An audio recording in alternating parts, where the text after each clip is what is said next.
সকালবেলা যদি পড়েন 3 বার আউযু বিল্লাহিস সামিল আলিম মিনাশ শাইতানির রাজিম 3 বার পড়ে সূরা হাশরের শেষ 3 আয়াত যদি তেলাওয়াত করেন, তাহলে আপনার জন্য আল্লাহ তাআলা 70,000 ফেরেশতা নিয়োগ করবে। সারা দিন তারা আপনার জন্য মাগফিরাতের দোয়া করবে। আর ওই দিন ইন্তেকাল করলে আল্লাহ তাআলা শহীদ হিসেবে আপনাকে কিয়ামতের দিন দাঁড় করাবে।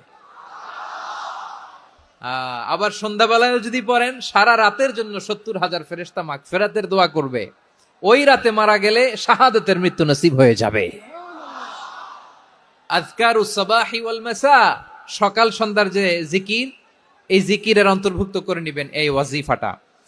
যে হাদিসটা বর্ণনা করলাম সুনানে তিরমিজির হাদিস, যদিও হাদিসটা সনদের দিক থেকে দাঈফ, কিন্তু মুহাদ্দিসিন ইকরাম বলেছেন যেহেতু এটা ফাজাইলুল আমালের হাদিস, এটা পড়ার ক্ষেত্রে কোনো নিষেধাজ্ঞা নাই, এটা পড়া যাবে।